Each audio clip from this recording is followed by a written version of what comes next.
अस्सलाम वालेकुम, नमस्ते, सत श्री अकाल। कैसे हैं आप लोग? उम्मीद करती हूँ ठीक होंगे, खुश होंगे। मैं हूं अली और मेरे साथ हैं तारिक नियाजी। अस्सलाम वालेकुम, नमस्ते, सत श्री अकाल। उम्मीद करता हूँ ठीक होंगे, खुश होंगे। दोस्तों जहाँ रहें खुश रहें, माँ बाप का ख्याल करेंगे। माँ बाप पे तो सब कुछ है। आज की हमारी वीडियो है Russia Ukraine conflict impact on India. So start करते हैं अपनी वीडियो को। Let's start. Okay guys, video का टाइटल है Russia Ukraine conflict impact on India's economy. से स्टार्ट करते हैं वीडियो को। युद्ध का इतिहास मानव सभ्यता के उदय के साथ ही प्रारंभ हो गया था। युद्ध पहले भी होते थे, आज भी हो रहे हैं और आगे भी होंगे। युद्ध का कारण कुछ भी हो, परंतु परिणाम सदैव एक सा ही होता है। हजारों की संख्या में लोगों की जान जाती है, कितने ही घर नष्ट हो जाते हैं। युद्ध देशों को वर्षों पीछे ढकेल देता है और उन्हें फिर नए सिरे से विकास के लिए संघर्ष करना पड़ता है। पर 21वीं सदी में आज युद्ध जिन देशों के बीच चल रहा होता है, सिर्फ वही देश प्रभावित नहीं होते हैं, उस युद्ध से कई देश प्रभावित होते हैं। कई देशों की अर्थव्यवस्था प्रभावित होती है। जैसे कि रशिया यूक्रेन कॉन्फ्लिक्ट का एग्जांपल ले लो। इन दोनों देशों के बीच कॉन्फ्लिक्ट हो रही है, पर प्रभावित वर्ल्ड इकोनॉमी हो रही है। रशिया यूक्रेन की कॉन्फ्लिक्ट जितनी ज्यादा लंबी चलेगी, उतना वर्ल्ड इकोनॉमी को नुकसान होगा और इससे भारत को भी नुकसान होगा। पर कुछ एरियाज में भारत इस कॉन्फ्लिक्ट का फायदा उठा सकता है। कैसे, आइए जानते हैं। तो नमस्कार दोस्तों, स्वागत करते हैं आपका चार्जिंग पॉइंट हिंदी में। दोस्तों आज के इस वीडियो में हम जानेंगे कि रशिया यूक्रेन कॉन्फ्लिक्ट से भारत को क्या नुकसान होगा और क्या फायदा होगा। तो जुड़े रहिए आप इस वीडियो के साथ। रशिया यूक्रेन क्राइसिस के चलते ग्लोबल मार्केट पर खतरे के काले बादल मंडरा रहे हैं। दुनिया भर के देश कोविड-19 महामारी के प्रकोप से धीरे धीरे बाहर निकल ही रहे थे और अर्थव्यवस्थाओं में रिकवरी आ ही रही थी कि अब रशिया यूक्रेन कॉन्फ्लिक्ट ने फिर से सभी देशों को बड़ी टेंशन दे दी है। इस कॉन्फ्लिक्ट का negative impact global share market पर बड़ी तेजी से देखने को मिला है। दुनिया भर के देशों की अर्थव्यवस्था पर देखने को मिला है। इसके अलावा confederation of all India traders CAIT ने कहा है कि रशिया यूक्रेन कॉन्फ्लिक्ट से भारत की अर्थव्यवस्था को बड़ा नुकसान हो सकता है। कैसे, आइए जानते हैं। भारत यूक्रेन और रशिया दोनों के साथ ट्रेड करता है। भारत का ट्रेड रशिया के साथ 9 से 10 बिलियन डॉलर के आसपास है, वहीं यूक्रेन के साथ 2 से 2.5 बिलियन डॉलर है। भारत रशिया और यूक्रेन के साथ ट्रेड करता है तो भारत का ट्रेड डेफिसिट में होता है। भारत दोनों देशों से इंपोर्ट ज़्यादा करता है और एक्सपोर्ट कम करता है। भारत यूक्रेन और रशिया से ज़्यादा सामान खरीदता है, पर कॉन्फ्लिक्ट के चलते भारत दोनों देशों के साथ ट्रेड नहीं कर पा रहा है। अब आप कहोगे कि ये तो अच्छा हुआ, अब इससे भारत का ट्रेड डेफिसिट कम हो जाएगा। तो देखो, ये बात सही है कि कॉन्फ्लिक्ट के चलते भारत का ट्रेड डेफिसिट कम हो जाएगा, पर दूसरी तरफ भारत में कुछ चीज़ों की प्राइस बहुत बढ़ जाएंगी या फिर कई ऑलरेडी बढ़ रही हैं। जैसे कि सनफ्लावर ऑयल की प्राइस बढ़ रही है। भारत यूक्रेन से 1.35 बिलियन डॉलर का सनफ्लावर ऑयल खरीदता है। अब जब यूक्रेन से सनफ्लावर ऑयल नहीं आएगा तो भारत में इसकी डिमांड बढ़ेगी, और जब डिमांड बढ़ेगी और सप्लाई कम रहेगी तो फिर प्राइस बढ़ेगी, क्योंकि दुनिया में सबसे ज़्यादा सनफ्लावर ऑयल यूक्रेन प्रोड्यूस करता है। अब जब सबसे बड़े प्रोड्यूसर की दुकान ही बंद हो जाएगी तो ग्लोबल लेवल पे सनफ्लावर ऑयल की शॉर्टेज होगी और इससे उसकी प्राइस बढ़ेगी, और फिर भारत को भी महंगा ऑयल दूसरे देशों से इम्पोर्ट करना पड़ेगा। इससे भारत का इम्पोर्ट बिल बढ़ेगा। पहले के मुकाबले भारत को ज़्यादा पैसे देने होंगे। इसके अलावा वेस्टर्न देशों ने रशिया पे स्विफ्ट बैन लगा दिया है। स्विफ्ट पेमेंट सिस्टम में बैन होने से भारत और रशिया को आपस में ट्रेड करने में प्रॉब्लम आएगी, क्योंकि ट्रेड तो बैंकिंग सिस्टम से होता है और इस समय भारत और रशिया के बीच कोई भी दूसरा पेमेंट सिस्टम नहीं है। अब कुछ लोग कहेंगे कि भारत UPI पेमेंट सिस्टम का यूज़ कर सकता है। तो देखो, बोलना आसान होता है पर करना मुश्किल। एक न्यू पेमेंट सिस्टम से ट्रेड करना बहुत मुश्किल होता है। पहले तो सभी बैंक को न्यू पेमेंट सिस्टम से इंटीग्रेट करना होता है, फाइनेंशियल इंस्टीट्यूशंस को इंटीग्रेट करना होता है, जिसमें बहुत पैसा खर्च होता है। इसके अलावा इसमें टाइम भी बहुत लगता है। ऐसा नहीं है कि आज बोल दिया तो 1 महीने बाद ट्रेडिंग शुरू।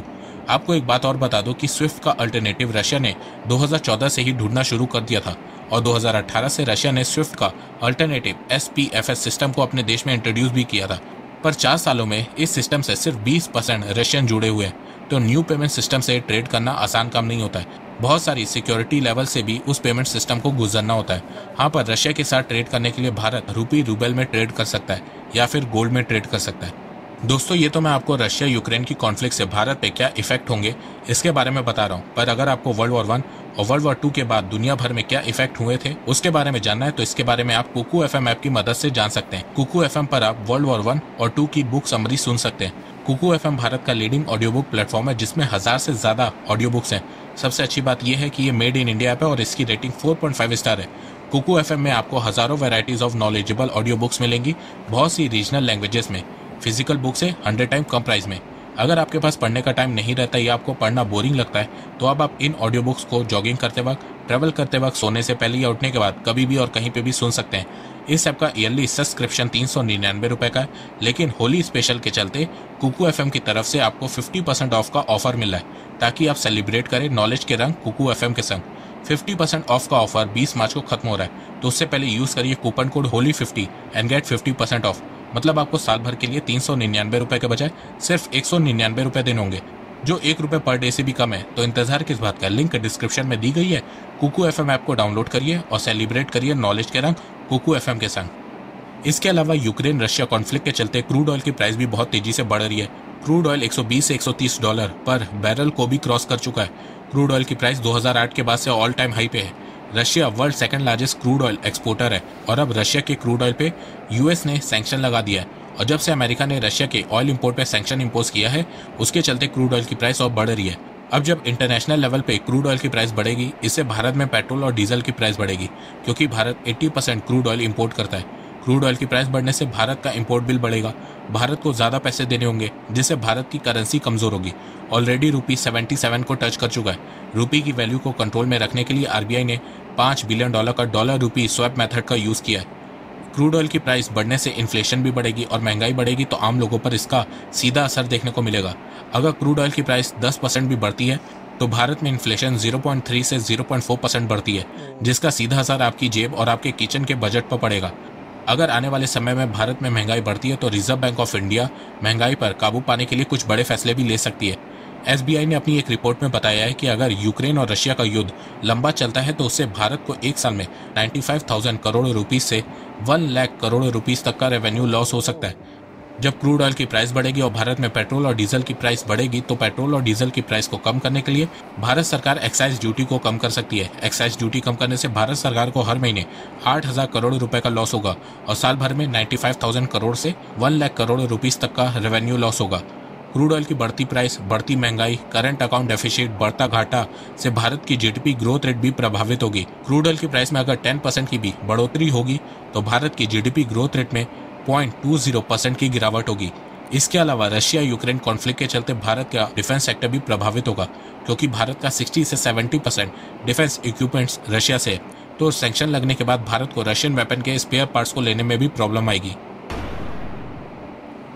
आइए आप जानते हैं कि रशिया यूक्रेन क्राइसिस से भारत को क्या फायदा होगा। रशिया यूक्रेन की कॉन्फ्लिक्ट से दुनिया भर में वीट की प्राइस 40% तक बढ़ गई है, क्योंकि रशिया और यूक्रेन वर्ल्ड सेकंड और 4th largest wheat exporter country है। दुनिया का 30% वीट एक्सपोर्ट रशिया और यूक्रेन करते हैं। यूक्रेन को तो ब्रेड बास्केट ऑफ यूरोप भी कहा जाता है। अब रशिया यूक्रेन कॉन्फ्लिक्ट के चलते यूक्रेन यूरोप में वीट एक्सपोर्ट नहीं कर पा रहा है और रशिया पे यूरोपियन यूनियन, यूएस, यूके ने सैंक्शन लगा दिया है, तो रशिया भी अब वीट एक्सपोर्ट नहीं कर पा रहा है। अब इसके चलते दुनिया भर में वीट की प्राइस बढ़ गई है। अब इस सिचुएशन का फायदा भारत उठा सकता है। भारत में इस समय वीट बहुत प्रोड्यूस हो रहा है। भारत दुनिया का दूसरा सबसे बड़ा वीट प्रोड्यूसिंग कंट्री है। Ministry of agriculture and farmer welfare ने बताया है कि भारत इस साल 111 मिलियन टन वीट प्रोड्यूस करेगा। अभी भारत ने ह्यूमैनिटेरियन एड के चलते 50,000 मैट्रिक टन वीट अफगानिस्तान को फ्री में दिया था। इसके अलावा भी भारत के पास इस समय बहुत वीट है, तो भारत यूरोप और बाकी देशों में वीट एक्सपोर्ट कर सकता है। और वैसे भी भारत का वीट एक्सपोर्ट पिछले 4-5 सालों से बढ़ रहा है। जहां 2016 में भारत ने सिर्फ $50 मिलियन का वीट एक्सपोर्ट किया था, वहीं 2020 में भारत ने $243 मिलियन का वीट एक्सपोर्ट किया था। पिछले 5 सालों में वीट एक्सपोर्ट में 48% की ग्रोथ देखने को मिली है।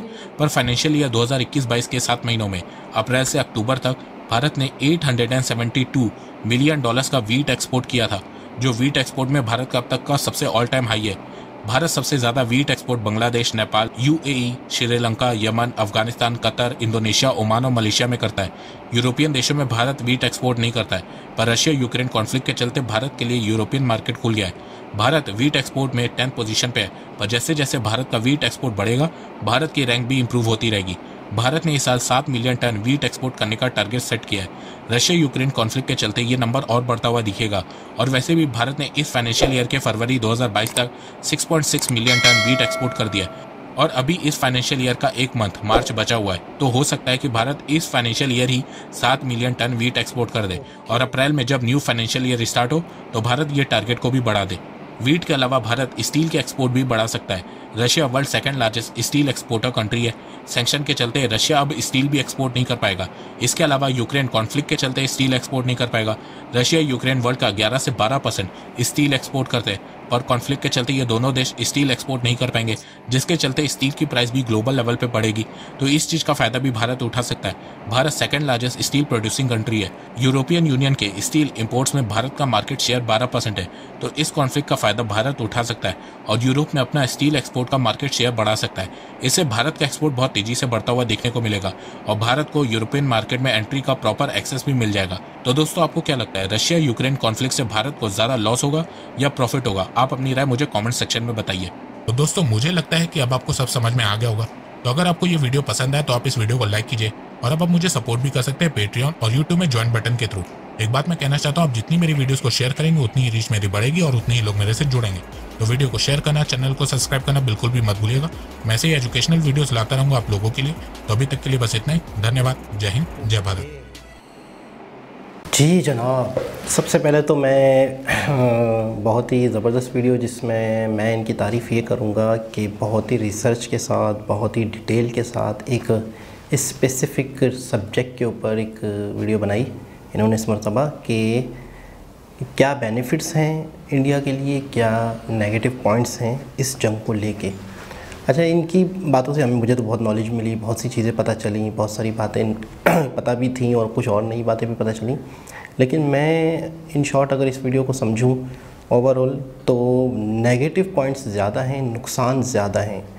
पॉजिटिव पॉइंट्स हैं, लेकिन पॉजिटिव पॉइंट्स वो वाले हैं मैं समझता हूँ जिसको बड़ा टाइम लगता है इन चीज़ों को। यानी बहुत सारे कंट्रीज़ के साथ आपके मुआहदे हों, बहुत सारा आपने गंदम जो है वो प्रोड्यूस करना शुरू कर दें मज़ीद और मज़ीद दूसरे देशों के साथ आपके टर्म एंड कंडीशन बेहतर बनाएं जहाँ पे आपकी गंदम जाए। और दूसरी चीज़ है स्टील, क्योंकि एग्रीमेंट्स जो हैं किसी भी कंट्री के साथ, किसी भी दूसरे देशों के साथ जो होते हैं आपके, वो फ़ौरन नहीं होते। किसी चीज़ का आपको नुकसान तो फ़ौरन हो जाता है कि आप किसी चीज़ को, किसी कंट्री से, किसी देश से कोई चीज़ मंगवा रहे हैं, वहाँ से वो चीज़ नहीं आ रही, जंग लग चुकी है। जंग लगने के बाद आपको वो चीज़ नहीं मिल रही तो आपके यहाँ पर बहुत सारी चीज़ों के प्राइसेस बढ़ गए, बहुत सारी चीज़ों की कमी हो गई, आवाम में मुश्किलात पैदा हो गई।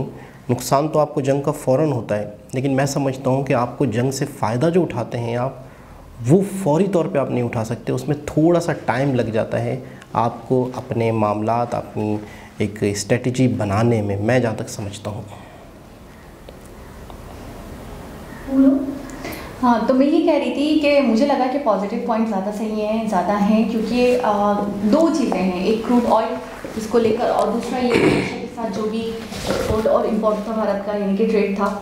भारत का डिफरेंट देशों के साथ ट्रेड है, ठीक है, रशिया के साथ भी है, अरब के साथ, अरब एमिरेट्स के साथ भी है, बांग्लादेश के साथ भी है, चाइना के साथ भी है। मतलब मैं ये कहूँगी कि भारत एक ऐसा देश है जो किसी भी देश से कटा हुआ नहीं है, वैसे ही सेंटर ऑफ द वर्ल्ड है।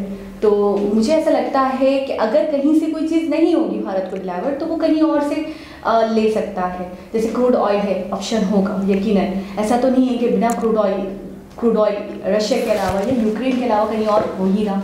इसी तरह स्टील की बात करें तो मैं ये कहूँगी कि भारत के लिए एक और मज़ीद खुला मैदान, एक बड़ा मार्केट भारत को मिल रहा है। पॉजिटिव इस तरीके से है कि जहाँ पे पहले से लोगों का कब्जा था, एक ऐसी मार्केट जहाँ पे जैसे यूक्रेन का कब्जा था या रशिया का कब्जा था कि दूसरे देशों को वही चीज़ प्रोवाइड करते थे। जस्ट फॉर एग्जांपल स्टील ले लेते हैं, वीट ले लेते हैं, तो अब भारत, क्योंकि भारत के यहाँ ग्रोथ हुई है, प्रोड्यूस कर रहा है, वीट वो बना रहा है, प्रोड्यूस कर रहा है, steel second largest steel producing country है। तो मेरे हिसाब से अब उसको मार्केट मिलेगी। अब दूसरे देश, जाहिर सी बात है, कोई ना कोई कंपनसेशन तो ढूंढेंगे ना, कोई ना कोई रिप्लेसमेंट तो ढूंढेंगे उन कंट्रीज़ का, यूक्रेन और रशिया का, तो वो भारत की तरफ अट्रैक्ट होंगे, भारत की तरफ आएंगे, भारत उनको वेट देगा। क्योंकि देखिए, एक ऐसा country, second largest wheat producing country है इंडिया, और एक ऐसा कंट्री जो इंसानियत के नाते, इंसानियत के लिए दूसरे देश की आवाम को फ्री में वीट दे दे, फ्री में गंदम पहुंचा दे कितने टन।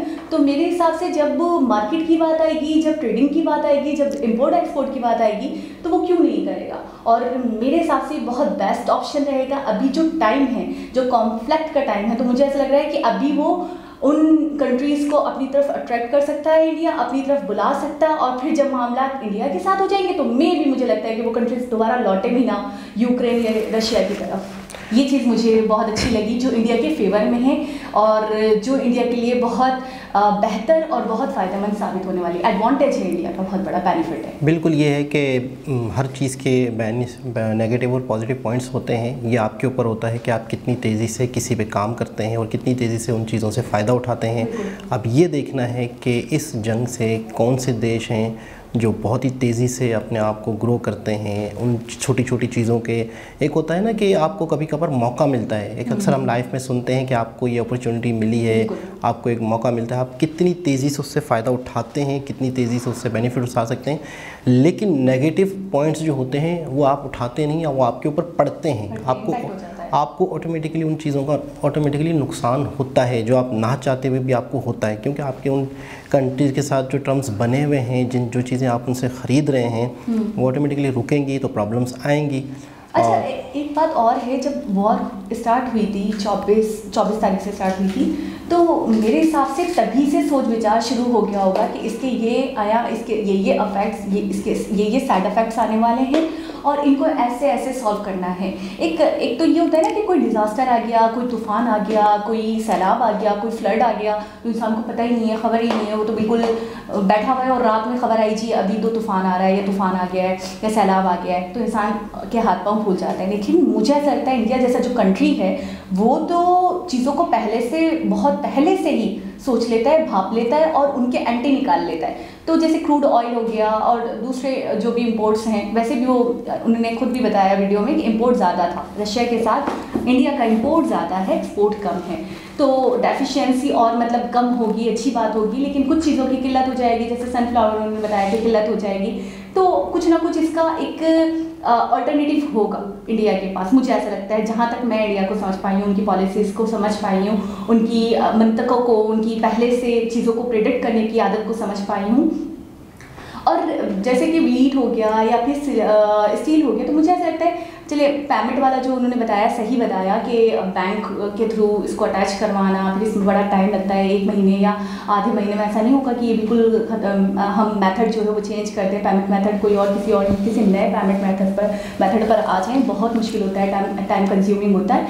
लेकिन वीट का एक्सपोर्ट करना या स्टील का एक्सपोर्ट करना, मुझे लगता है ये तो चुटकियों के मामला होंगे वो इस तरीके से, क्योंकि पहले भी इंडिया एक्सपोर्ट करता हुआ आया और एशिया में तो इंडिया की एक धाक बैठी हुई है। मैं ये कहूँगी एशिया के बहुत सारे कंट्रीज़ हैं जिनको इंडिया वीट देता होगा, वीट एक्सपोर्ट करता होगा, लेकिन अब टाइम है कि वो यूरोप पे भी अपनी धाक बिठाए। ये पॉइंट है मद्देनज़र रखने वाला, ये पॉइंट है जो मेन पॉइंट है, जो मुझे लगा कि अब इंडिया का वक्त है कि इंडिया यूरोप को भी मतलब अपने तरफ अट्रैक्ट करे। यूरोपियन कंट्रीज़ जो हैं तो वो नाम बदल देखेंगे तो वो क्यों ना इंडिया की तरफ आए और इंडिया उनको भी एक्सपोर्ट करे और अपनी मार्केट और मज़ीद बढ़ाए। मैं कहता हूँ कि जंगें नुकसान तो करती हैं लेकिन सिखा के भी बहुत कुछ जाती हैं, कि हमेशा तकरीबन जितने भी कंट्रीज़ हैं अपने आप को इंडिपेंड रखें बहुत सारी चीज़ों में, जितना हो सके कि आप किसी पर डिपेंड ना करें तो वो ज़्यादा बेहतर होता है। कभी भी आपके उस देश के साथ मामलात ख़राब हो सकते हैं या मामलात ख़राब नहीं होते तो जंग हो सकती है, कुछ भी हो सकता है। इंडिया की पॉलिसी रही है कि अपने आप में इंडिपेंडेंट रहने की, बहुत सारी चीज़ें वो अपने ही देश में प्रोड्यूस करने लग गए हैं, बहुत सारी चीज़ें वो दुनिया को देने लग गए हैं, एक्सपोर्ट करने लग गए हैं। उनका हमने अक्सर नितिन गडकरी जी की वीडियोस देखी हैं जिसमें उनका फोकस यही है, मोदी जी का फोकस यही है कि हमें हर चीज़ अपने देश में बनानी चाहिए, कहीं से भी नहीं ख़रीदनी चाहिए। बेशक आपको सस्ती पड़ रही है, बेशक आपको जैसा भी है, लेकिन मामलात का कोई पता नहीं होता, जियो पॉलिटिक्स कहाँ से कहाँ पहुँच जाती है, कभी भी किसी भी देश के साथ कोई भी मामलात हो सकते हैं। बेहतर होता है, सबसे अच्छा वही होता है कि आप अपने ही कंट्री में तकरीबन चीज़ें खुद ही प्रोड्यूस करें तो ज़्यादा बेहतर। एग्जाम्पल भी है, ये एग्जाम्पल भी सेट हुआ है हमारे जहनों में। मैं ये कहना चाहूँगी वो ये कि देखिए इंडिया ने तो हर कंट्री से अपने ताल्लुकात बहुत अच्छे रखे हैं, हम कितनी तारीफ़ें करते हैं उनकी फॉरेन पॉलिसीज़ की, उनके फॉरेन मिनिस्टर्स की, कि वो इतने अच्छे हैं कि हर कंट्री के साथ उनके इतने अच्छे ताल्लुकात हैं। लेकिन देखें कहीं कहीं कुछ ऐसी वजूहात होती हैं या मुझे लगता है कुछ ऐसे हालात होते हैं जहाँ आपका बस नहीं चलता। अब देखिए रशिया के साथ तो इंडिया का कोई मसला नहीं है, लेकिन रशिया से दूसरा देश अब भिड़ गया क्योंकि, तो उसके साइड इफ़ेक्ट तो इंडिया पे भी आ रहे हैं। लेकिन हमें थोड़ा सा ये भी सोचना चाहिए कि हम तो मामलात अच्छे रख सकते हैं दूसरे कंट्रीज़ के साथ, लेकिन वो कंट्री किसी और के साथ अगर जंग हो जाती है किसी और कंट्री के साथ, उसके मामला ख़राब हो जाते हैं, तो उसका इम्पैक्ट हम पे पड़ेगा। तो एक मैं कहता हूँ बहुत ही इंफॉर्मेटिव वीडियो थी। दोबारा किसी और वीडियो के साथ आपसे मुलाकात होगी, जब तक के लिए अल्लाह हाफिज़।